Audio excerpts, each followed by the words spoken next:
안녕하십니까. 이번 시간에는 관연도 문제를 풀어보는 시간을 갖도록 하겠습니다. 수험생들 여러분들께서도 잘 알아두셔야 될 것이 앞서 수업한 과목들에 대한 내용도 필요하겠습니다만 그와 더불어서 관연도 문제를 반복적으로 많이 풀어보셔야 해요. 이유는 관연도에서 출제되는 비중이 50%가 넘습니다.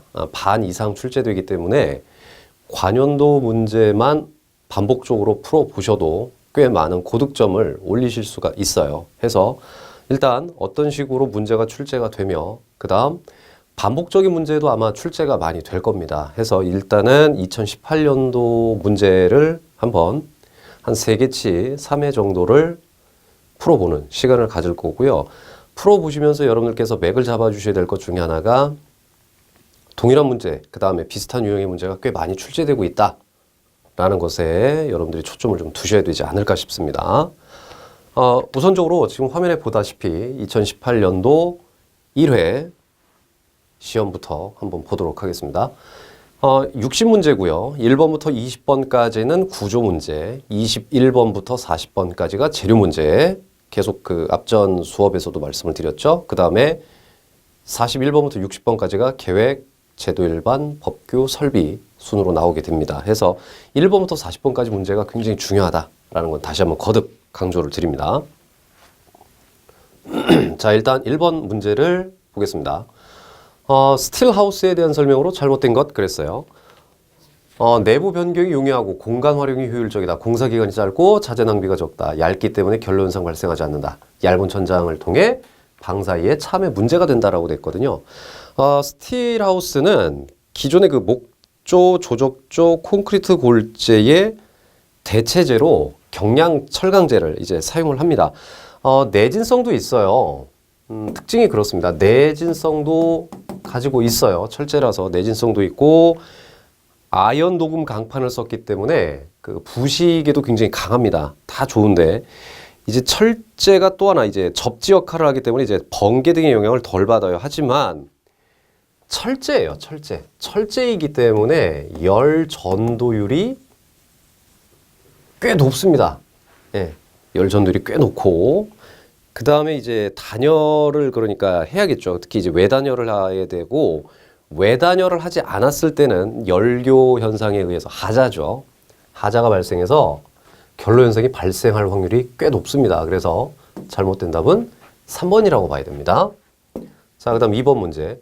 목구조의 홑마루로 자, 조심하세요. 관연도 문제는 부정형의 문제가 꽤 많아요. 부정형의 문제가 꽤 많은데 간혹 옳은 것은 을 묻는 문제가 있습니다. 자, 옳은 것을 골라봐라 라고 돼 있어요. 자, 홑마루를 또 다른 말로 장선마루라고도 불렀었어요. 이 마루는 간 사이가 좁을 때 이제 주대에게 쓰는 거고 간 사이가 좁으면서도 약 2.4m 예, 2.4m 미만일 때 볼을 쓰지 않아요. 네, 볼을 사용하지 않고 이제 사용하는 겁니다. 볼을 사용하지 않고 층돌이의 장선을 약 45cm 간격으로 직접 대고 마룻너를 까는 겁니다. 자, 그래서 볼을 쓰지 않고 층돌이 사이에 직접 장선을 걸쳐대서 한 것 바로 4번이 옳은 말이 됩니다. 자, 다음. 자, 목구조에서 버팀대와 가세의 설명 중 잘못된 것을 골라라 라고 돼 있어요. 잘못된 것을 골라라. 버팀대는요, 가세가 들어가지 않는 곳에 모서리를 보호하기, 모서리에 이제 기울여주는 수직부재예요. 수직부재예요. 자, 그래서 가세가 들어가지 않는 곳에 쓰는 그런 거라고 봐야 되겠습니다. 가세 경사는 45도일수록 좋다. 예, 맞죠? 그 다음에 가세는 하중에 따라 압축가세, 인장가세, 예, 번갈아 나타난다. 맞고요. 버팀대는 기둥 단면에 적당한 크기의 것을 쓰고 기둥을 따내기도 하죠. 예, 그래서 되도록 적게 쓴다. 이렇게 되어 있습니다. 버팀대는 가세보다 수평형의 강한 벽체를 구성한다가 잘못된 거죠. 예. 가세를 아까도 말씀드렸죠.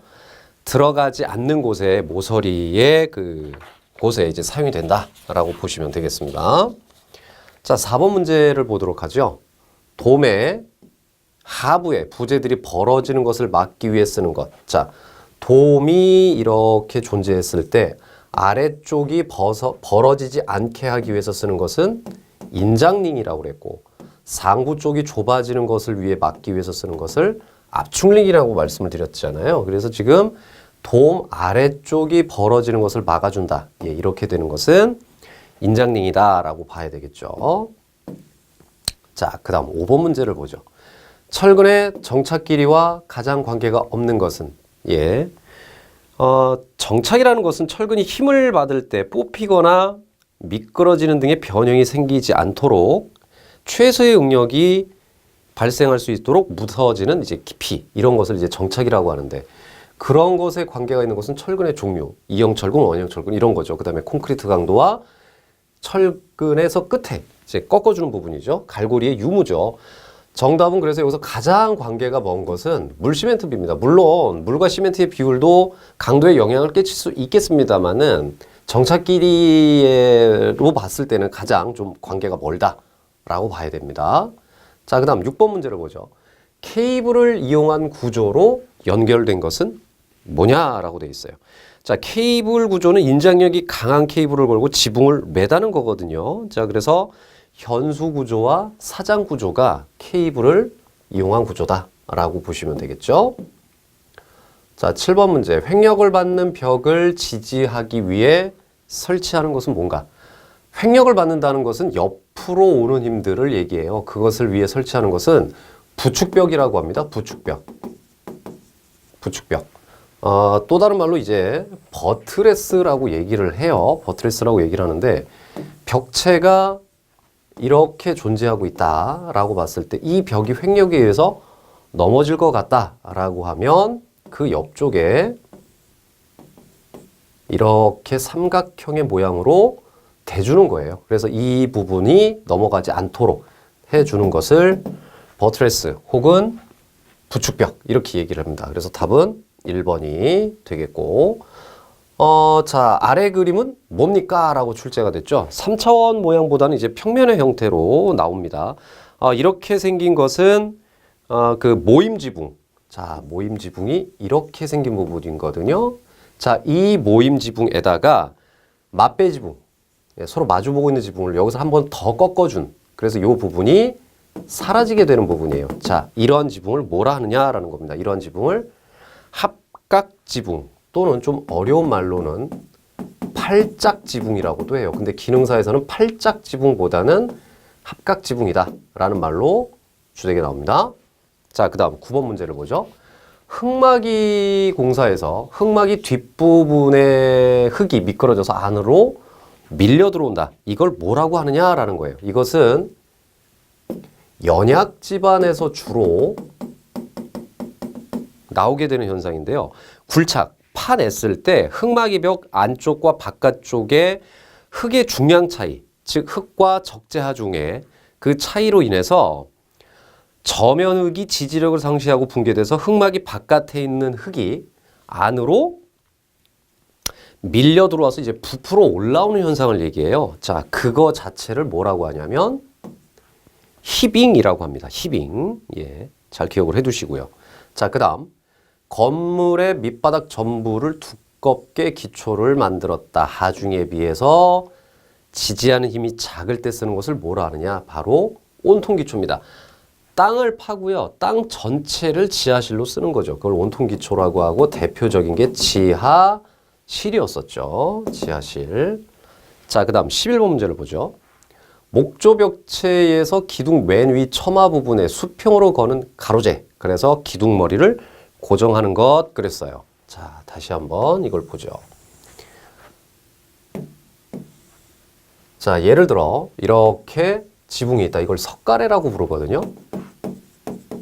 예, 석가래라고 부르고 그 아래쪽에 가로재로 붙는 것을 처마, 첨화도리라고 얘기를 해요. 그 첨화도리 밑에 쪽으로 긴 수평제가 다시 가요. 이것을 평보라고 하고 그 밑으로 이제 기둥이 오게 되는데 이 기둥과 평보 사이에 가로재가 또 하나 놓여지게 돼. 자, 이걸 뭐라고 한다? 이것을 깔도리라고 얘기를 한다는 얘기죠. 그래서 기둥 맨 위에 첨화 부분에 수평으로 거는 가로재. 그래서 기둥을 고정시키는 것. 그래서 정답은 깔도리라고 보시면 되겠죠. 자, 그 다음에 12번 봅시다. 조족조벽체 네사키 한대. 한도는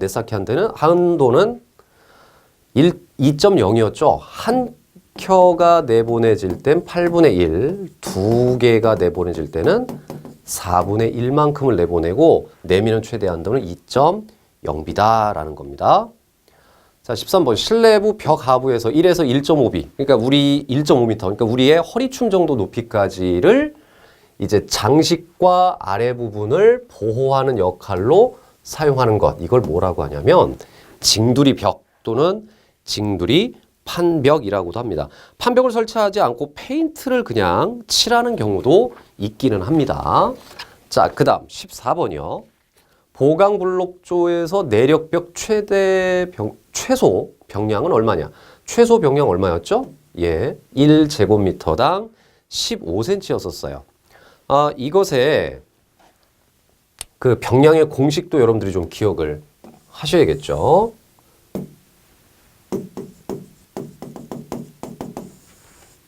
자, 병량의 공식은 자, 바닥 면적으로 나눠줘야 돼요. 그래서 제곱미터겠죠. 바닥 면적으로 나눠주는데 그것을 뭘로 나누느냐? 내력벽의 길이로 미터입니다. 예, 내력벽의 길이로 나눠주는 것을 벽량이라고 합니다. 예, 센티미터요. 제가 착각했어요.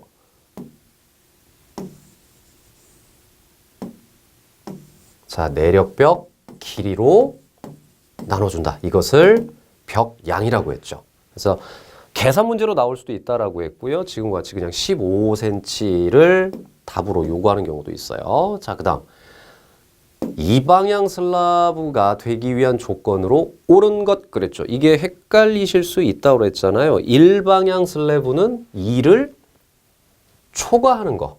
그 다음 이방향 슬라브는 2 이하였죠. 그래서 정답은 1번이 됩니다. 1번이 됩니다. 자, 그 다음 16번.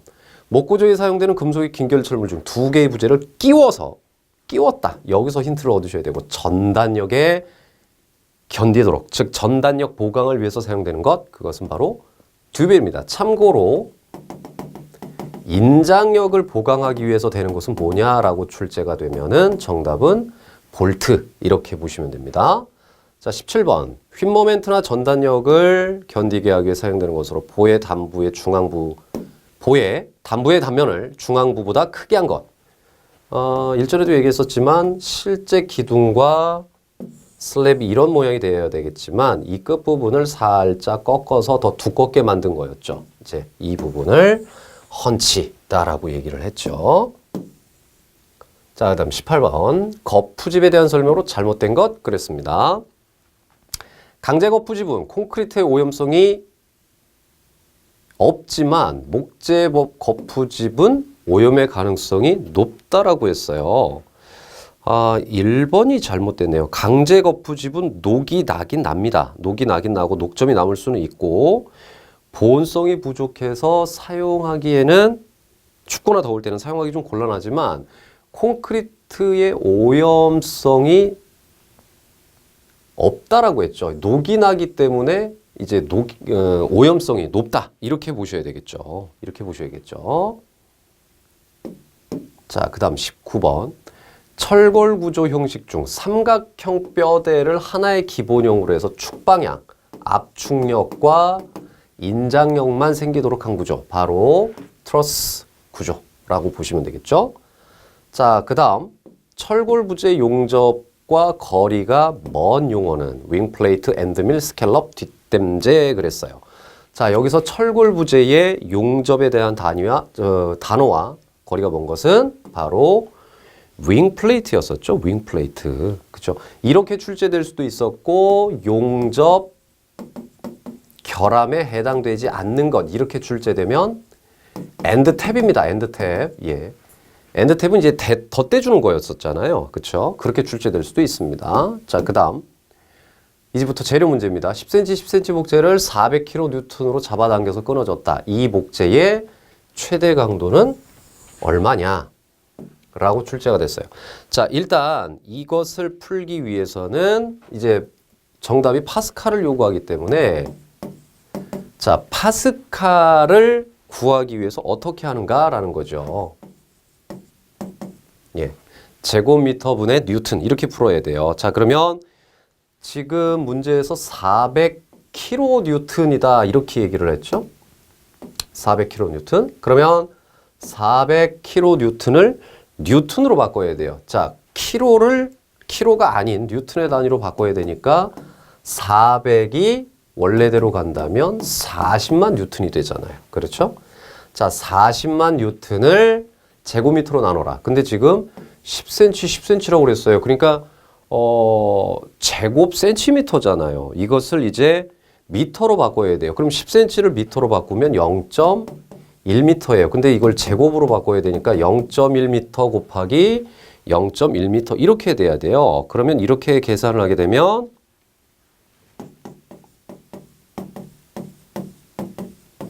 4천만 파스칼이라는 공식이 나옵니다. 답이 나오는데 답이 메가파스칼을 요구한단 말이에요. 지금 다 보시면. 그래서 이걸 이제 킬로파스칼로 바꾼다. 그러면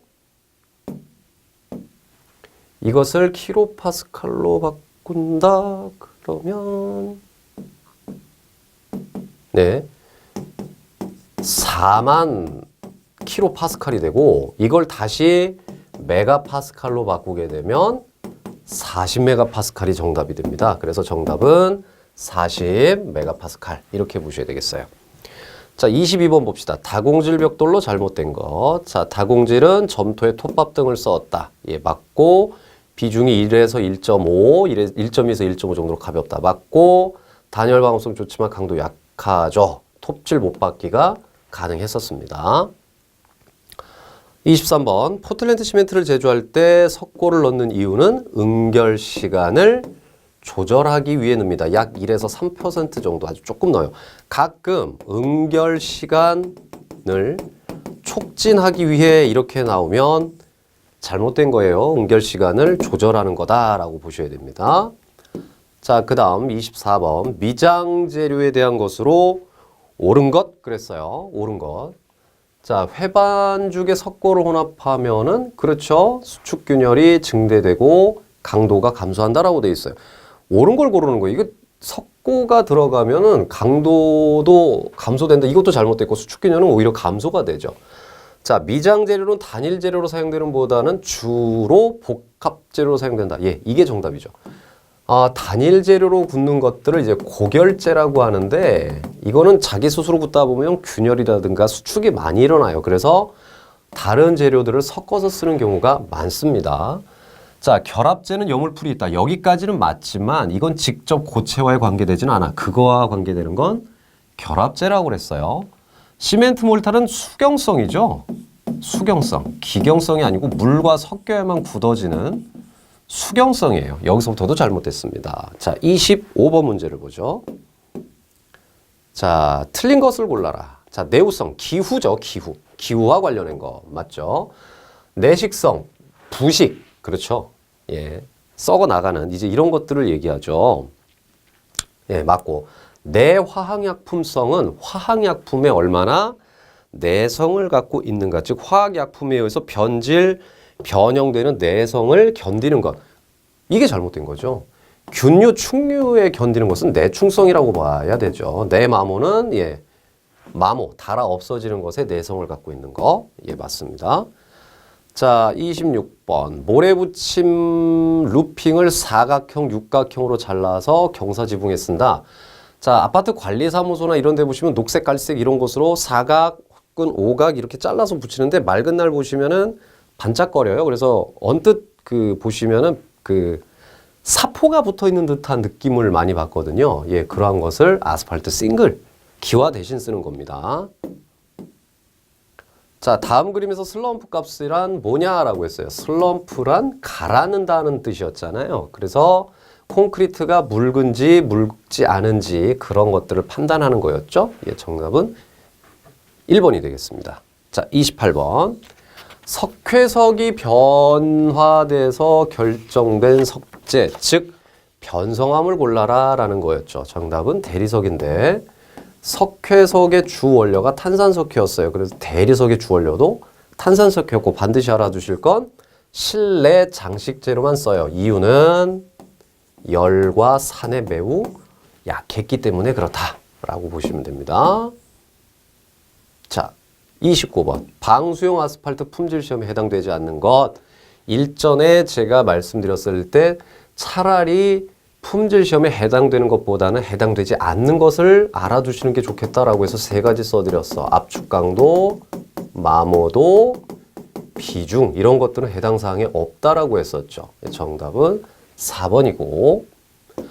자, 목재를 건조시킬 때 구조재는 몇 %로 해야 되는가? 자, 구조재로 쓰려면 15% 이하로 해야 되고요. 가구재 같은 거는 10% 이하로 줄여야 돼요. 힘을 받는 게 왜 물이 더 많아요? 가구재가 왜 물이 더 적어요? 이러실 수 있어요.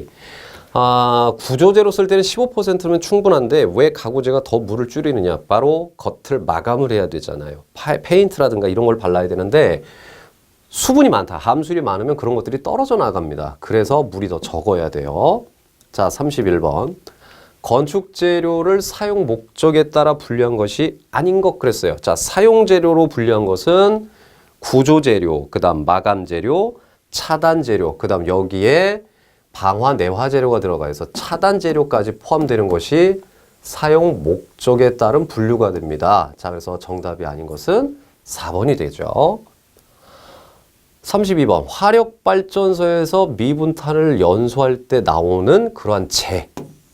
예, 이런 것들을 모아서 만든 것. 자, 화력발전소에서 태우고 남은 재를 집진장치로 모아서 만든 것. 이것을 플라이 애쉬 시멘트라고 얘기를 합니다. 조기 강도는 좀 낮지만 장기 강도는 좀 큰 그러한 시멘트죠. 33번. 대리석, 사문암, 화강암 등의 쇠석을 종석으로 써서 백색 시멘트에 색을 내기 위한 안료를 섞었다. 자, 시멘트니까 물까지 섞은 거야. 자, 이러한 인조석을 뭐라고 했죠? 테라조라고 보시면 됩니다. 테라조. 자, 34번. 굳지 않은 콘크리트가 갖춰야 할 조건이 아닌 것. 자, 워커빌리티 좋아야겠죠.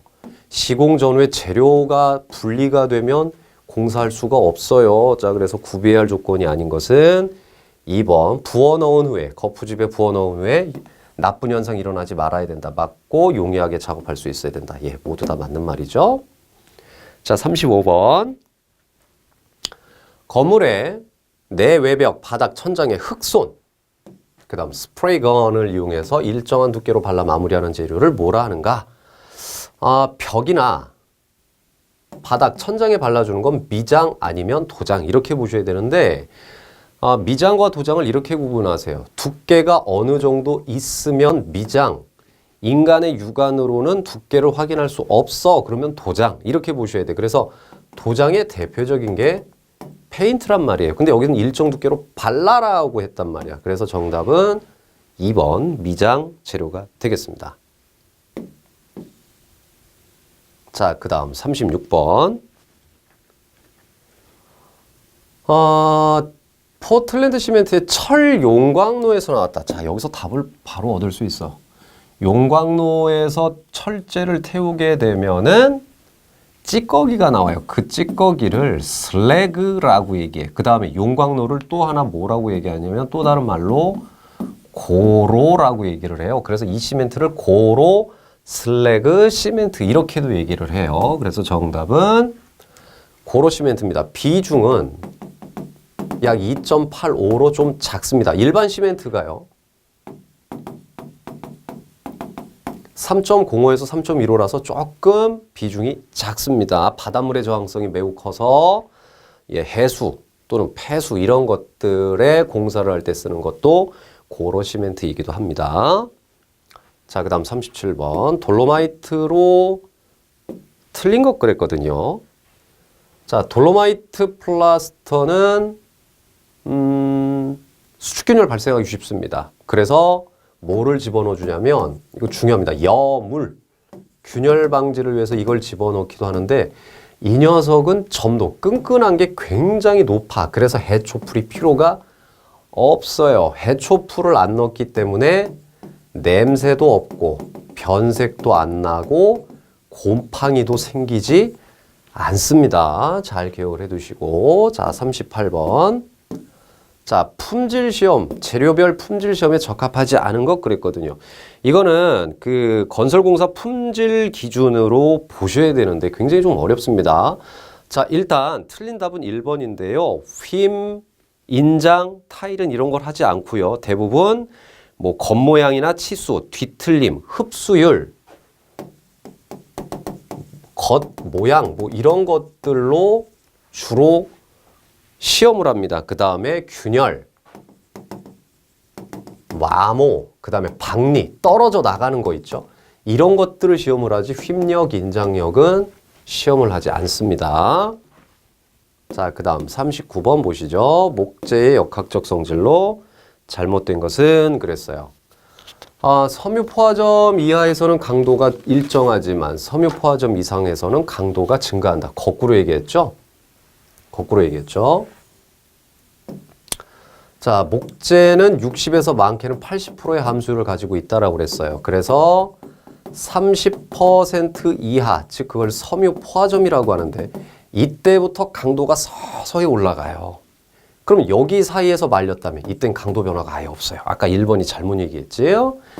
그 다음 30%의 반, 15%로 감소시키면 생나무 강도보다 1.5배 강도가 증가되고 완전히 말린 전건재 0%를 쓰게 되면 생나무보다 강도가 3배 이상 올라가게 돼 있어요. 정반대로 얘기를 했죠.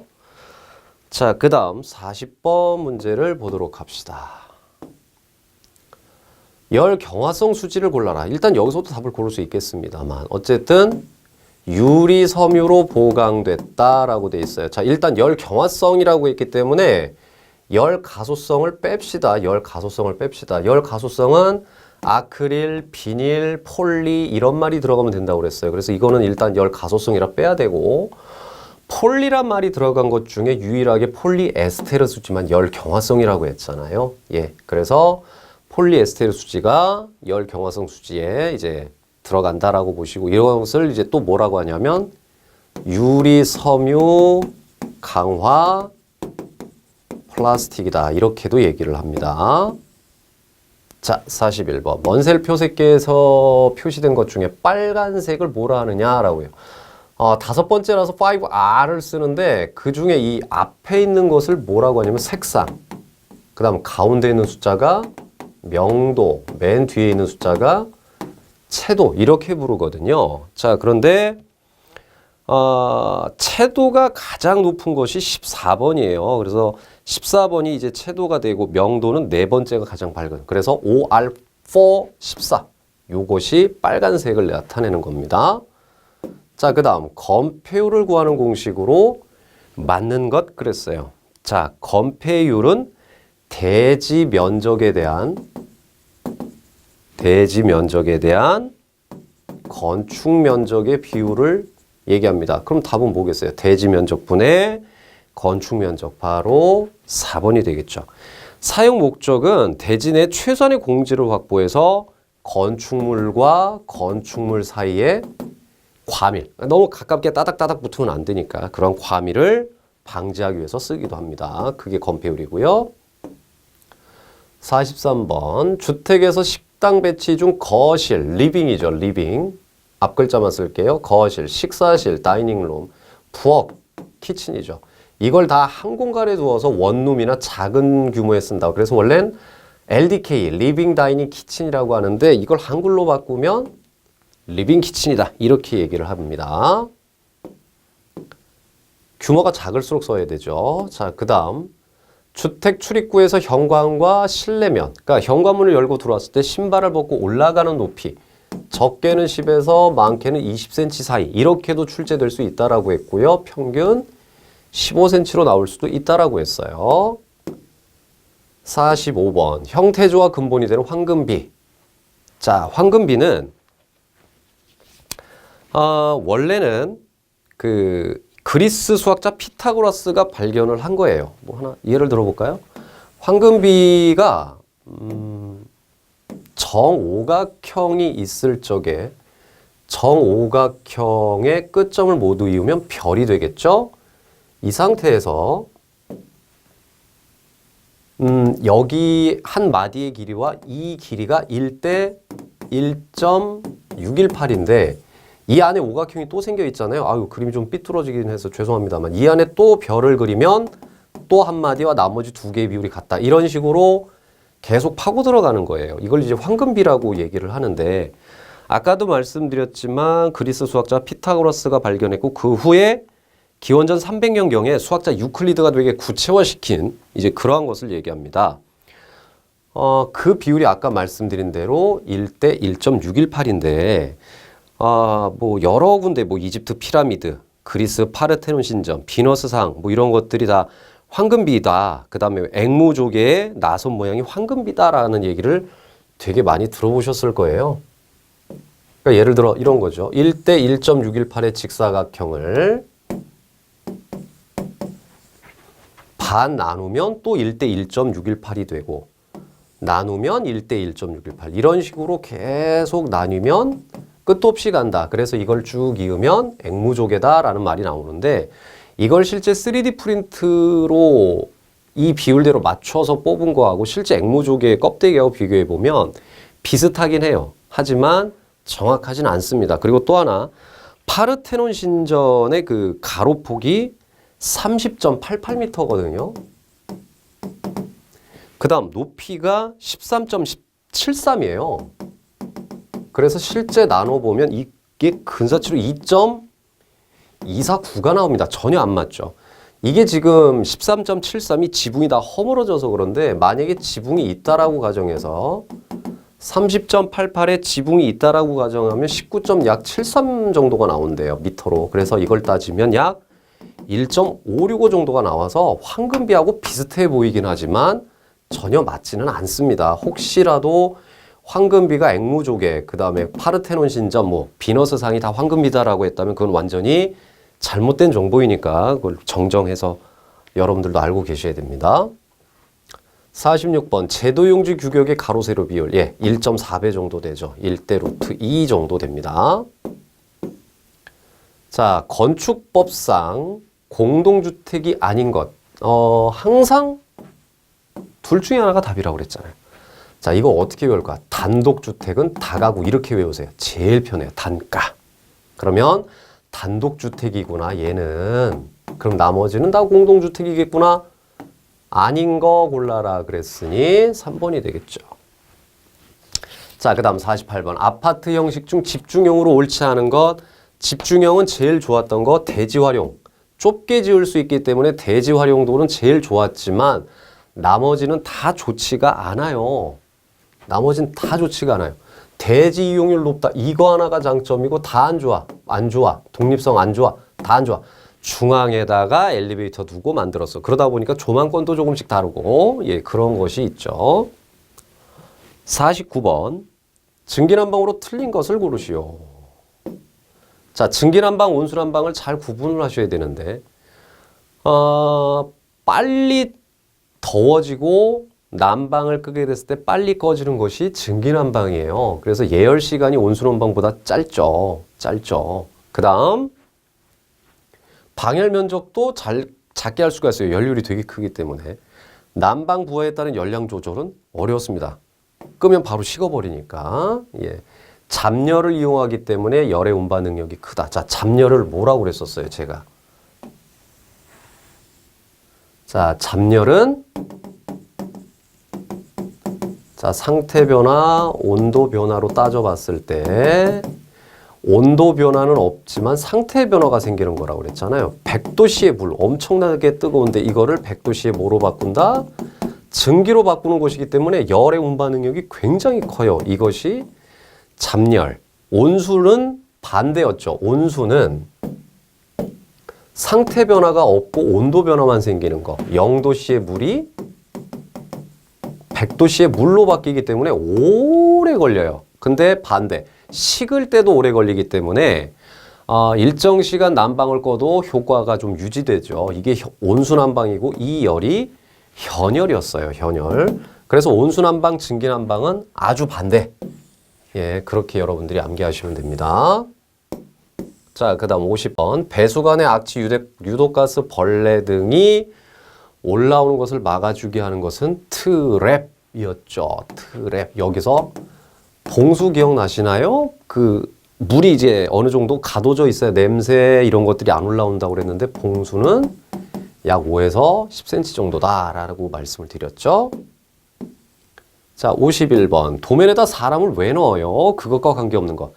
막 넣는 거 아니에요. 예쁘라고 넣는 것도 아니고 크기를 보기 위해서 넣는 거고 거기에 있는 사람들이 어떠한 옷을 입고 있느냐에 따라서 이 건물의 용도가 무엇이겠구나 라는 것도 알 수가 있고 그 다음 공간 내에 깊이와 높이도 알 수 있게끔 하는 거죠.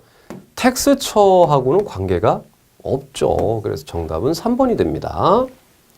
자, 그 다음 52번 볼까요? 건축계획 과정에서 계획 조건 설정 시 고려할 것이 아닌 것 그랬습니다. 아닌 것 그랬어요. 일단 좀 추상적이어야 되는 것을 봐야 돼요. 그래서 건축주가 뭘 요구하고 무슨 용도로 쓰는 거고 규모 예산이 어떤지 그게 다 끝나야 구조적인 걸로 들어가겠죠. 예, 그래서 틀린 답은 4번이 됩니다.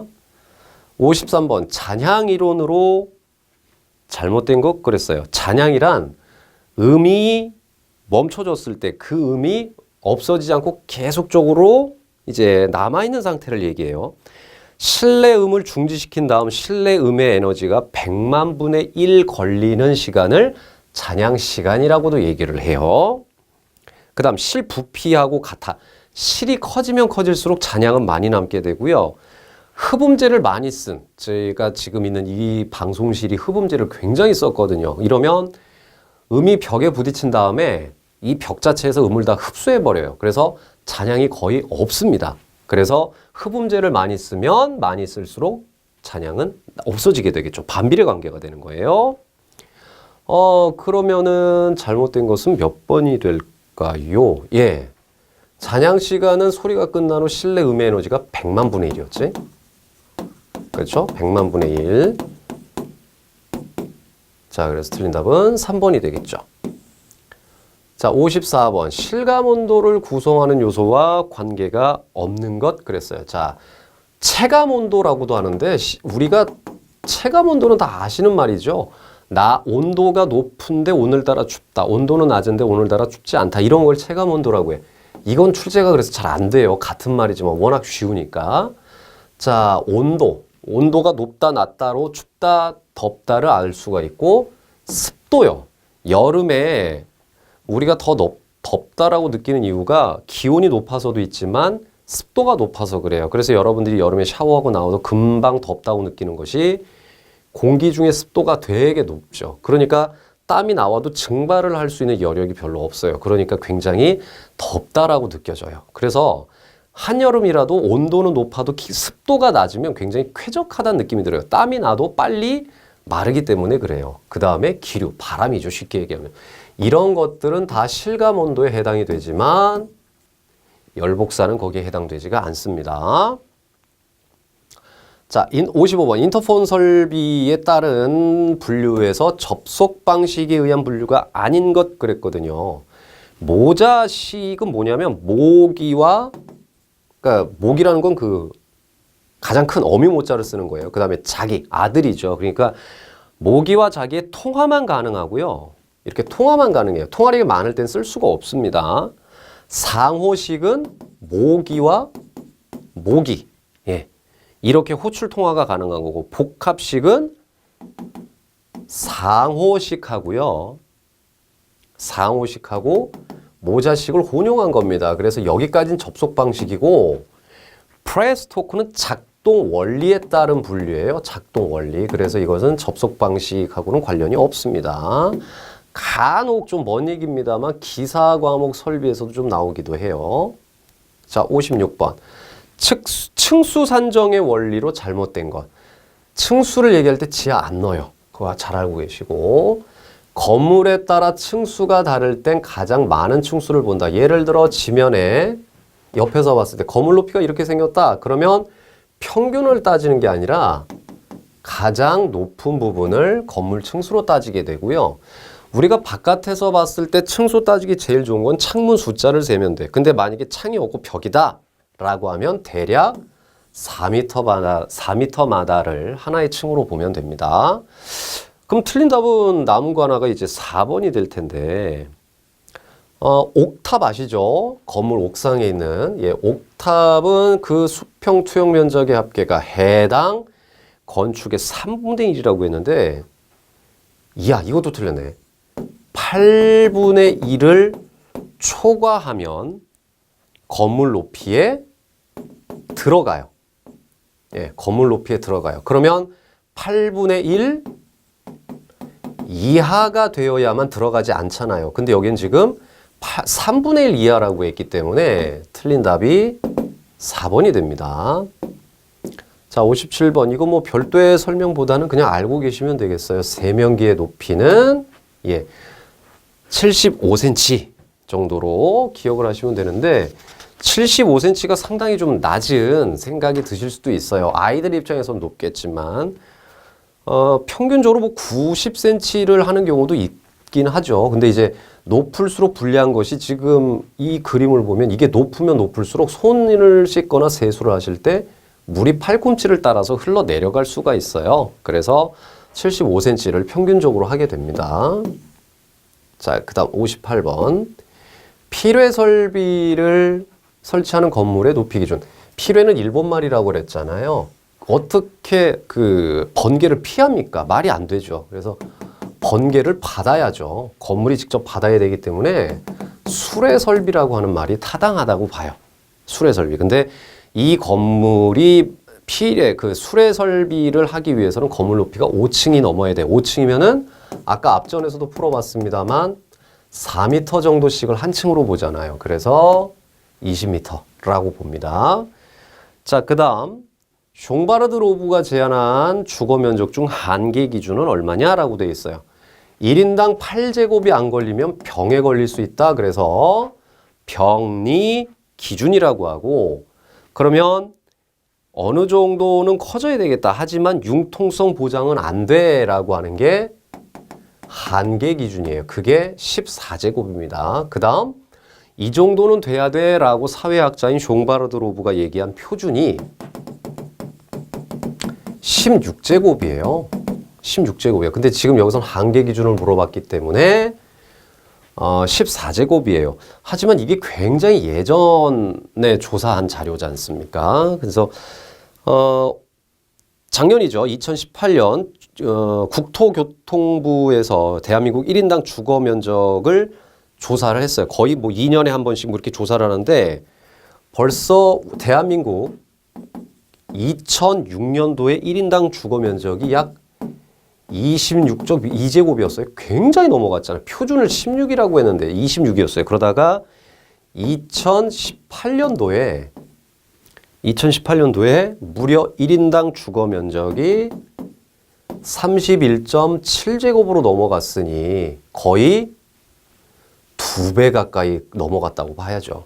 문제로 출제는 되고 있겠습니다만 뭐 가장 기준으로 만들었던 거죠. 그래서 가장 중요한 것일 수도 있겠습니다만 일단 대한민국은 이 기준을 2배 이상 넘어갔다.